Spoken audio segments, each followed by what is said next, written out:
Assalamualaikum warahmatullahi wabarakatuh. Di sini kami akan mencontohkan cara merakit PC secara virtual menggunakan Cisco IT Essentials Virtual Desktop. Sebelumnya, perkenalkan kami dari kelas 10 APL 2 dengan saya Natasha, saya Wilda, saya Isnaini, saya Liana.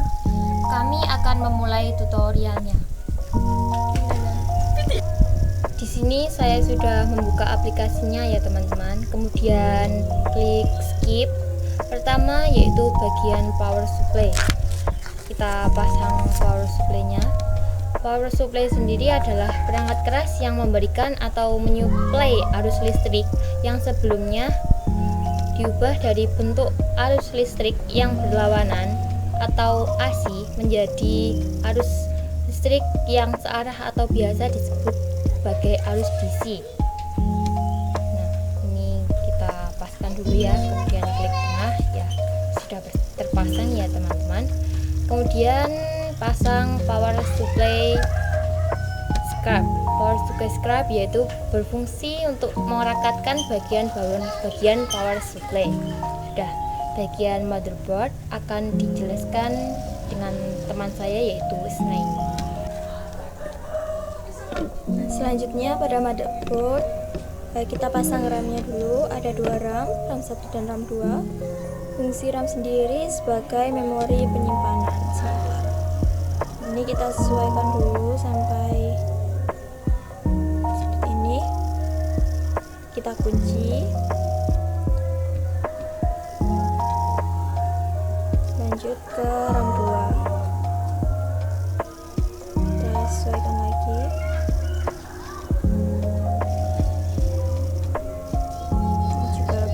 Kunci.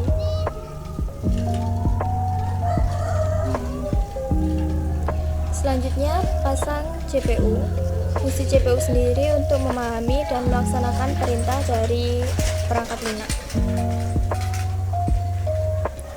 Kalau sudah sesuai, kita tutup. Lanjut kita kunci. Kemudian kita pasang thermal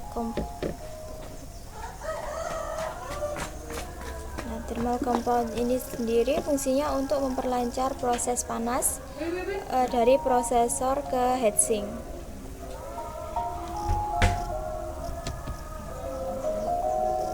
Kita kunci, kita sambungkan kabelnya. Fungsi dari heatsink sendiri sebagai media untuk membantu proses pendinginan pada sebuah prosesor. Kalau sudah selesai, kita install motherboardnya. Nah, kita sesuaikan, baru bisa kita pasang. Kita juga pasang motherboard screw.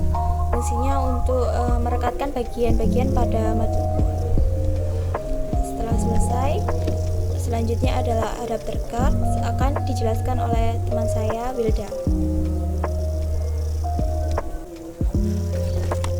Di sini saya akan melanjutkan adapter card.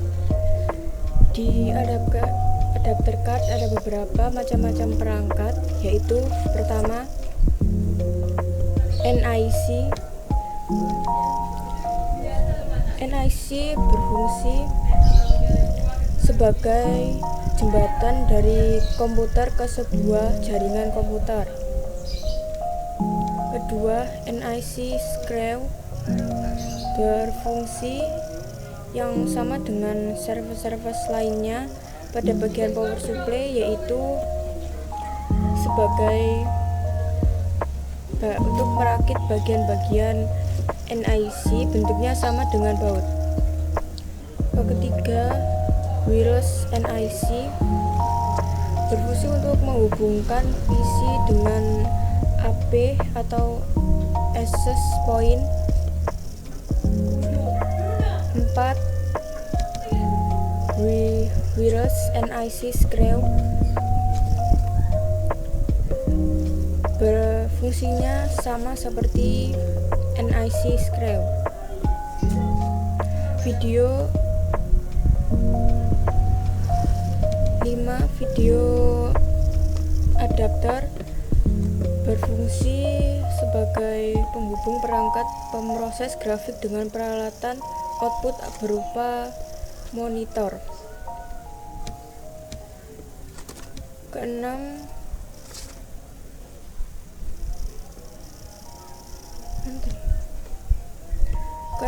video adapter screw berfungsi sebagai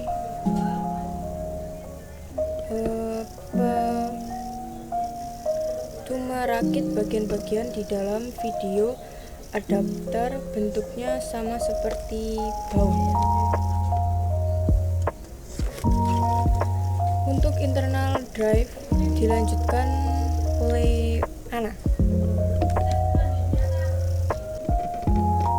Oke, selanjutnya ada internal drive. Dalam internal drive ada hard disk drive dan hard disk drive screws. Hard disk drive fungsinya sebagai media penyimpanan dalam komputer yang sifatnya permanen selama hard disk drive tersebut tidak rusak. Selanjutnya ada hard disk drive screws, sama seperti skru-skru pada lainnya yang fungsinya untuk merekatkan bagian-bagian di dalam hard disk. Bentuknya sama seperti kabel baut. Selanjutnya akan dijelaskan oleh Tasya. Selanjutnya yaitu drive in external bus. Di dalam drive in external bus terdapat macam-macam perangkat, yaitu 1. Optical drive. Optical drive berfungsi untuk membaca data dari komputer dan mendengarkan audio warning CD dan menginstal drive dan lain-lain. Kita pasang ya. Kemudian pasang optical drive screws.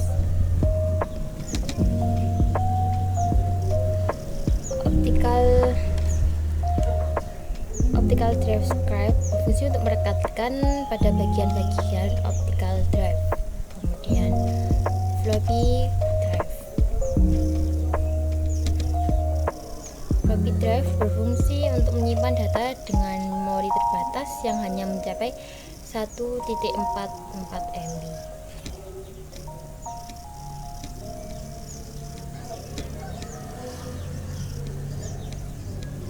Ya, kita pasang sampai pas ya teman-teman.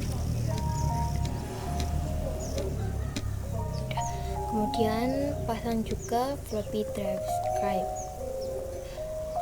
Floppy drive screw berfungsi sama dengan screw lainnya pada bagian power supply, yaitu untuk merekatkan bagian-bagian di dalam floppy drive. Bentuknya sama seperti baut. Selanjutnya akan dijelaskan dengan teman saya, yaitu Isnai.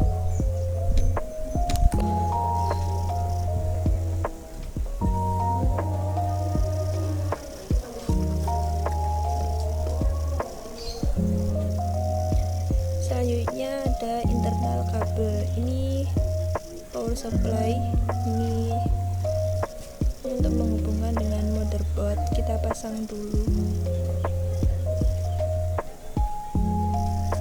Terus ini untuk menghubungkan dengan motherboard juga.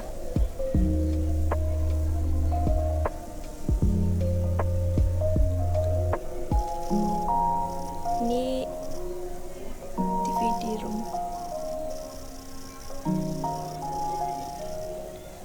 Ini untuk menghubungkan dengan floppy drive. Salah.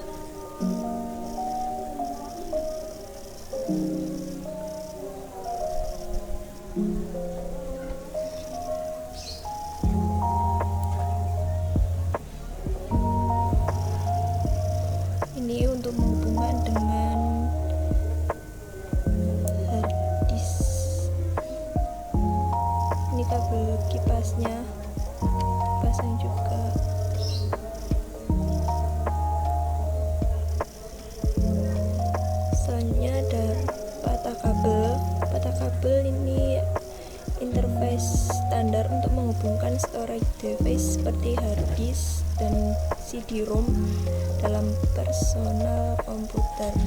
Biasanya disebut kabel data. Selanjutnya ada floppy kabel. Floppy kabel ini hanya untuk floppy drive saja. Dari segi fisiknya sama seperti kabel patah. Yang membedakan floppy drive ada bagian yang disobek.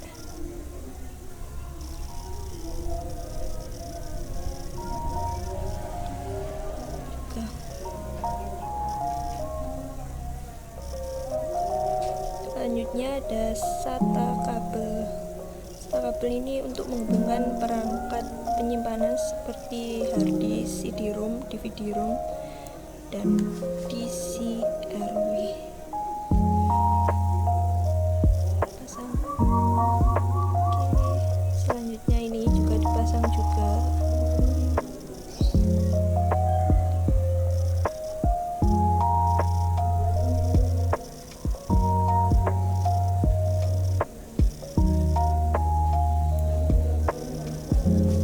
Selanjutnya akan dijelaskan oleh Isnaini.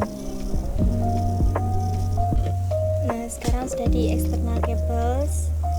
Ini kita pasang dulu langsung saja case panelsnya. Fungsinya untuk melindungi bagian-bagian yang ada di dalam PC.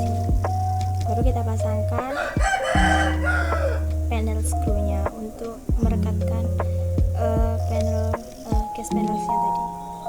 Baru di sini kita pasang kabel dari monitor untuk menyambungkan monitor dengan external cables atau busnya tadi.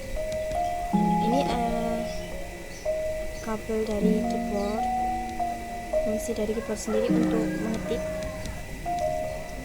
Kita sesuaikan sampai bisa. Ini mouse, kabel mouse juga bisa kita pasangkan di sini. Sesuaikan lagi sama seperti tadi. Nah, baru ini USB. USB ini fungsinya juga bisa untuk menyambungkan antara HP dengan komputer, komputer dengan printer juga bisa. Nah, ini Ethernet. Fungsi Ethernet sendiri untuk menyediakan koneksi internet atau menghubungkan perangkat ke jaringan lokal. Kita sesuaikan. Kalau masih belum bisa, kita putar lagi. Nah, ini ada wireless antenna. Fungsinya untuk menangkap jaringan wireless atau wifi juga bisa dikatakan seperti itu. Ini power cord sendiri untuk mengalirkan daya atau mengisi daya komputer. Sekarang sudah selesai.